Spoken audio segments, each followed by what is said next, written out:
تو ابھی پورے کراچی میں فرق نہیں ہے. میں نے دیکھا لوگ جہاں کیمرہ نہیں ہوتا وہاں اسپیڈ پکڑ لیتے ہیں پھر. اچھا جی, اب ہم جب بات کر رہے ہیں, میں یہ بات کا حوالہ اس لیے دے رہی ہوں کہ اکثر و بیشتر ہم دیکھتے ہیں جی سندھ ورسز پنجاب کی جو گورنمنٹ ہے ان کے اندر جی پرفارمنس کو لے کے کافی بات ہو رہی ہوتی ہے.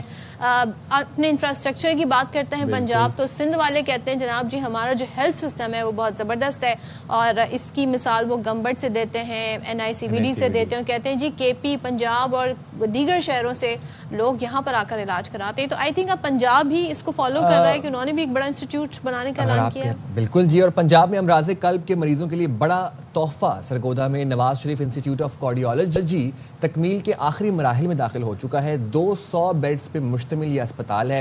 اب یہاں پر کیا کیا سہولیات فراہم ہوں گی؟ یہاں پر ہوگا بائی پاس, یہاں پہ اینجیوگرافی ہوگی, یہاں پہ اینجیوپلاسٹی سمیت امراض کے قلب کے تمام ٹیسٹ اور سرجریز کی جائیں گی. اسپتال میں اسٹیٹ آف دا آرٹ ہم یہ دیکھ رہے ہیں کہ کیو مینیجنگ سسٹم بھی بنایا جائے گا. اور اب یہ بات اس کے حوالے سے مجھے بتائیں گے حسن حفیظ, ذرا ان سے جان لیتے ہیں, پھر ذرا اس کے اوپر ہم انالیسس بھی کرتے ہیں. جی, محکمہ صحت پنجاب کی جانب سے ایک بڑا تحفہ جو امراض قلب کے مریضوں کو دیا جانے لگا ہے. سرگودا میں Nawaz Sharif institute of cardiology جو کہ 200 بیڈ کا ہسپتال ہے. پنجاب کی عوام کو اس کارڈیالوجی ہسپتال سے کتنا فائدہ ہونے والا ہے, خواجہ سلمان رفیق جو کہ وزیر صحت پنجاب ہیں ان سے جانتے ہیں. 200 بیڈ کا ہسپتال ہے اور اس میں کیبج بھی ہے, اس میں اسٹنٹنگ بھی ہے, یعنی انجیوگرافی بھی کی جائے گی, اس میں الیکٹروفیزیولوجی بھی ہے, EP کا بھی شعبہ رکھا گیا ہے, اور اس کے بعد یہاں پہ پیڈیاٹرک ایمرجنسی بھی ہے, اور پھر سیکنڈ سٹیج پہ پیڈیاٹرک کارڈیالوجی اور بائی پاس کا کام بھی کیا جائے گا کانجنٹل ہارٹ ڈیزیز پہ. دوائیاں بھی فری ملیں گی؟ دوائیاں 100% فری ملیں گی. جو فیصل مسعود ٹیچنگ ہسپتال ہے اور جو پرنسپل ہے وہاں کے ڈاکٹر وارث فروخہ صاحب, اور جو MS ہے ڈاکٹر شہباز, ان کی کاوشوں سے کیا تبدیلیاں مزید, کیونکہ ہسپتال میں ادویات کی کافی قلت رہی ہے ماضی میں.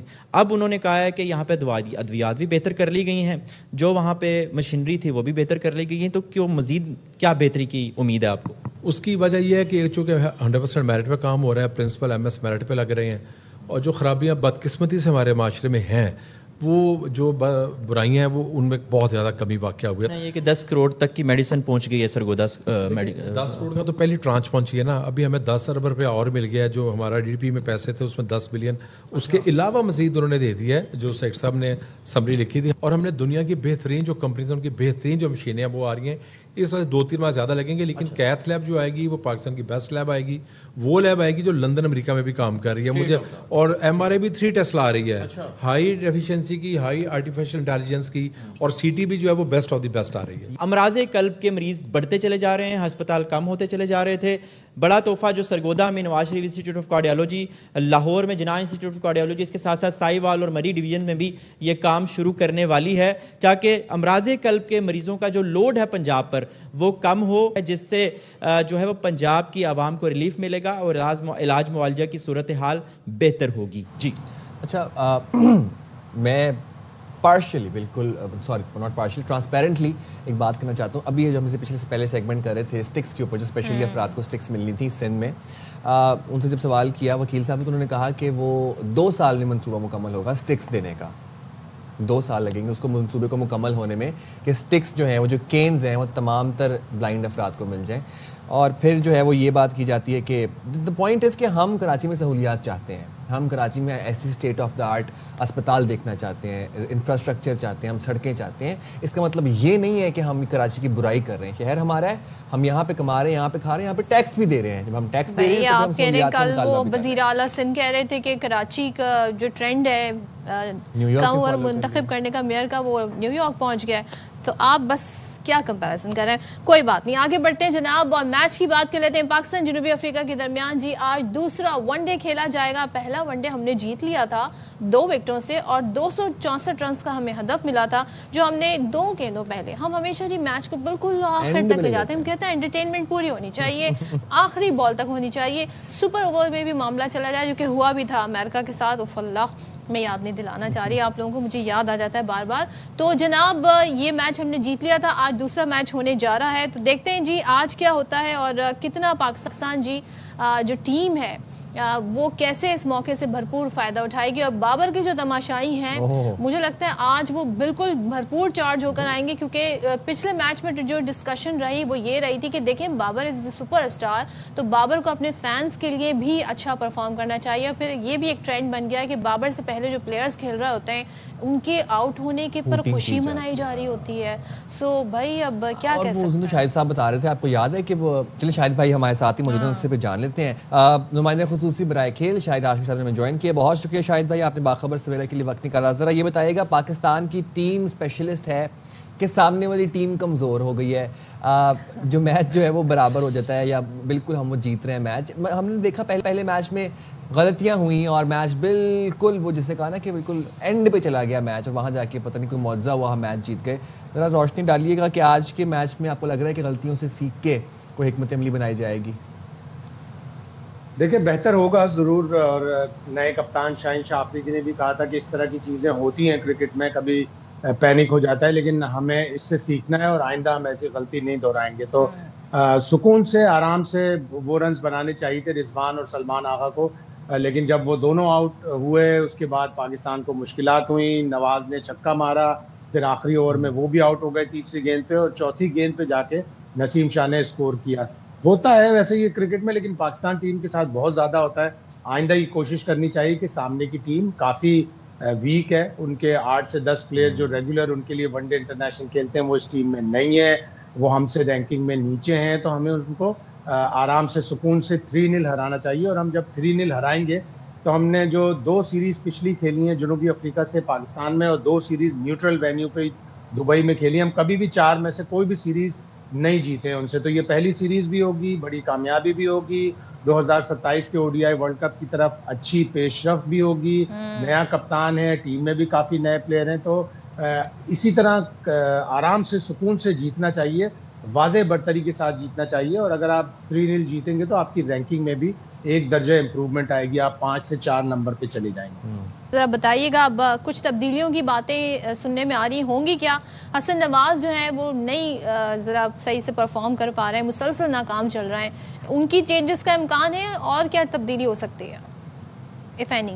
دیکھیں ویسے مائک ہیسن بہت زیادہ تبدیلیاں نہیں کرتے ٹیم میں, اور چونکہ ٹیم جیتی ہوئی ہے تو بہت زیادہ تبدیلیاں نہیں ہوں گی. لیکن جو 2 سننے میں آ رہی ہیں وہ یہی ہے کہ نسیم شاہ کو ریسٹ کروا کر وسیم جونیئر کو موقع دیا جائے گا, اور حسن نواز کی جگہ فہیم اشرف آ سکتے ہیں. اچھا ہوگا پاکستان اپنی بینچ اسٹرینتھ بھی چیک کر لے, 1 میچ کی برتری ہے, اور پھر تیسرے میچ میں تو زیادہ سے زیادہ ینگسٹر کو, جتنے بھی آپ کے پاس بیٹھے ہیں, فیصل اکرم لیفٹ آرم اسپنر ہیں, اچھے ریسٹ اسپنر ہیں, کلدیپ یادو کی طرح گیند کرتے ہیں, اور وہ پہلے ون ڈے انٹرنیشنل کھیل بھی چکے ہیں, تو ان کو موقع ملنا چاہیے. تبدیلیاں ساتھ ساتھ کرتے رہیں تاکہ ٹیم فیوچر کی طرف, جو مستقبل کی طرف پیش رفت ہے وہ بھی اچھی رہے, اور ہم نئے پلیئر بھی ٹرائی کرتے ہیں. شاہد بھائی, لیکن پھر وہی بات ہے, قومی ٹیم میں سب سے زیادہ نظریں بابر پر ہوتی ہیں, لیکن ہمیں ایسا لگ رہا ہے کہ جیسے بابر کو خود ہی نظر لگی ہوئی ہے, اور کوچ خود بابر پر اتنا اعتماد اپنا بحال نہیں کر پا رہے. اور پھر وہ جو یہ والا فیکٹر بھی ہے کہ بابر کے کھیلنے پر جو ہے وہ اپلاز ہوتی ہے, ان کو مطلب پورے جو شائقین ہیں وہ بڑے خوش ہوتے ہیں, جو ہمارا دوسرا کھلاڑی آؤٹ ہو جائے تو اس پہ بھی بڑے خوش ہوتے ہیں, وہ ہوٹنگ کرتے ہیں. یہ بھی ایک بڑا فیکٹر ہے جو میں اچھا نہیں فیل ہو رہا. آپ کیسے دیکھتے ہیں اس کو؟ بہت پاپولیرٹی ملی ہوئی ہے بابر اعظم کو, اور یہ ایک طرح سے ان کے لیے بڑی رحمت ہے, بڑی بلیسنگ ہے, لیکن وہ ابھی تک اپنے فینس کو خوش نہیں کر پا رہے. نہ تو انہوں نے ٹیسٹ میچ میں سینچری بنائی, 150 انہوں نے ضرور بنائی تھی تیسرے T20 انٹرنیشنل میں اپنے ہوم گراؤنڈ پر لاہور پر, جس سے لوگ بڑا خوش ہوئے تھے. ون ڈے کی سینچری کا انتظار کر رہے ہیں. 30 اگست 2023 کو آخری سینچری انہوں نے ملتان میں بنائی تھی. کیا ہی اچھا ہو کہ یہاں یہ 2 ون ڈے انٹرنیشنل اور ہیں, پھر 3 one day international Sri Lanka سے راولپنڈی میں ہوں گے, تو ان 5 میچوں میں کسی میچ میں سینچری بنا کر اپنے شائقین کو خوش کر دیں. کچھ ان کو ٹیکنیکل پرابلمس کا سامنا ہے, لیفٹ آرم اسپنر کے اوپر آؤٹ ہو رہے ہیں. اس سیریز میں بھی, مطلب پہلے میچ میں بھی وہ لیفٹ آرم اسپنر بیونڈ فورٹون کی گیند پہ آؤٹ ہوئے. اگر آپ ٹیسٹ میچوں کی بات کریں تو 4 اننگز میں 3 دفعہ وہ اسپنر پہ آؤٹ ہوئے, 1 دفعہ فاسٹ بالر پہ. تو ان کو جو یہ کمزوری ہے ان کو چاہیے دور کریں بیٹنگ کوچ کے ساتھ مل کر, اور کسی بڑے پلیئر سے جیسے انضمام الحق ہیں, محمد یوسف ہیں, باسط علی ہیں, ان سے مشورہ لیں کہ کیا مجھے پرابلم ہو رہی ہے, کیوں میں اسپنر پہ زیادہ آؤٹ ہوں. لیکن ویسے ٹو بی آنیسٹ جو بابر کا اس وقت فیم ہے, جو پاپولیرٹی ہے, مطلب میں نے نہیں دیکھا آپ کسی بھی ملک کی بات کر لیں کہ کوئی بھی اپنے پلیئرز کے آؤٹ ہونے پر خوش ہو اس لیے کہ بابر نے آ کر کھیلنا ہے. تو کیا بات ہے بھائی, یہ ان کا اسٹارڈم ہے. شاہد صاحب ذرا بتائیے گا, ذرا پچ کے ہمیں حوالے سے بتائیے گا, بڑا میٹر کرتی ہے. تو پچ وہی ہوگی یا پہلے میچ کی طرح ہوگی یا کچھ ڈفرینٹ ہوگی, نئی پچ ہوگی, کیا خبریں اس بارے میں؟ دیکھیے یوزولی وہی پچ استعمال کی جاتی ہے جو پہلے میچ میں ہوتی ہے. 2 میچوں کے لیے پچ استعمال ہو سکتی ہے, تو مجھے لگ رہا ہے وہی پچ ہوگی. بیٹنگ کے لیے ہوتی ہے, لیکن جب رضوان آئے تھے تو انہوں نے کہا تھا کہ گیند ذرا مشکل سے بیٹ پر آ رہا تھا, تھوڑی سی ٹرکی پچ تھی رضوان کے مطابق, اور لگا بھی اس لیے کہ ساؤتھ افریقہ کے بیٹسمینوں کے بھی اتنے آسانی سے وہ بیٹنگ نہیں کر پائے. شروع میں ان کے اوپنرز نے دونوں نے 50 کیے, لیکن بعد کے بیٹسمین اس کے اوپر اسٹرگل کرتے ہوئے نظر آئے. تو تھوڑی سی مشکل پچ ہے, لیکن وہی پچ مجھے لگ رہا ہے کہ اندازاً وہی ہوگی. اور جہاں تک بابر اعظم کی آپ نے کہا کہ انارمس ایک پاپولیرٹی ہے ان کی, بہت کم لوگوں کو, بہت کم کرکٹرز کو اتنی پاپولیرٹی ملتی ہے. صرف پاکستان ہی نہیں, باہر بھی, بھارت میں بھی ان کے بڑے فینز ہیں. بھارت سے بھی جب ایشیا کپ میں انہیں ڈراپ کیا گیا تھا تو سارے یوٹیوبرز اور بہت سے لوگ کہہ رہے تھے کہ ایک ہی پاکستان کے پاس اتنا بڑا پلیئر ہے, اس کو ڈراپ کر دیا. تو ان سب چیزوں کو بابر کو دیکھنا پڑے گا. اتنی پاپولیرٹی بہت کم لوگوں کو ملتی ہے. سلیمان کے ابو کو ملی تھی, جاوید میانداد اس طرح کے پاپولر تھے, شاہد آفریدی اس طرح ہیوجلی پاپولر تھے, اور اس کے بعد اب بابر اعظم کو ملی ہے وہ پاپولر. کیا بات ہے, بہت شکریہ شاہد بھائی, تھینک یو سو مچ شاہد ہاشمی ہمارے ساتھ دیتے ہیں. جی آج کے میچ میں کیا ہوتا ہے, ہم دعا گو ہیں پاکستان ٹیم آج کا میچ بھی جیتے اور سیریز ہم جی وائٹ واش کر دیں. جائیں چھوٹی سی بریک پہ, حاضر ہوں گے بریک کے بعد.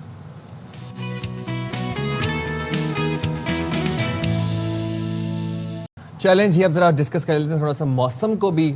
کراچی کا موسم تو ہم نے پروگرام کے آغاز میں ڈسکس کر لیا تھا, ذرا چلتے ہیں نارتھ والی سائڈ پہ. کیا بات ہے, ونٹر از کمنگ, جیسے کہ آپ کو پتہ ہے کراچی میں ونٹر از کمنگ, بٹ باقی جگہوں پہ ونٹر آ گئی ہے. گیل بلتستان اور خیبر پختونخوا کے سیاحتی علاقوں میں برف باری سے سردی کی شدت میں اضافہ ہو چکا ہے. چلاس سمیت دیامر کے بالائی علاقوں میں وقفے سے برف باری جاری ہے.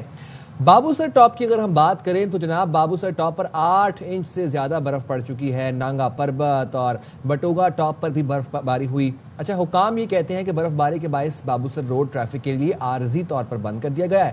مسافر اور سیاحوں کو متبادل شاہراہ کراکرم پر سفر کرنے کی ہدایت دی گئی ہے. مانسہرہ میں برف باری نے ماحول خوشگوار بنا دیا, سیاح خوبصورت نظاروں کے مزے لوٹنے پہنچے. سیاح کی آپ نے بات کی نا کہ خوبصورت نظاروں سے وہ لطف اندوز ہونے ناران پہنچ رہے ہیں. اب بتائیں یہ سیاح جو ہیں یا تو بھائی ہم تو بھائی جاب پر ہیں, تو آئی تھنک ان کی چھٹیاں یوزولی جون جولائی ہوتی ہیں یا دسمبر میں ہوتی ہیں. یہ میرے خیال میں غیر ملکی سیاح ہوں گے, ورنہ پاکستان میں تو چھٹیاں انہی مہینوں میں ہوتی ہیں. بھائی پاکستانی جنونی ہیں سارے لوگ, وہ پہنچ جاتے ہیں, وہ چھٹی ہو یا نہ ہو, لانگ ویکینڈ بھی آتا ہے تو وہ ٹائروں پر چینیں لگا کر پہنچ جاتے ہیں. چھٹی ملنی چاہیے نا, مسئلہ یہ ہے, ورنہ پھر دوبارہ جاب پہ بھی آنا. اچھا جی, پنجاب کے جی مختلف شہروں میں صورتحال کی اگر ہم تھوڑی بات کر لیں تو وہاں پر فضائی آلودگی یعنی اسموگ والی جو صورتحال ہے وہ کافی زیادہ ہمیں گھمبیر نظر آ رہی ہے.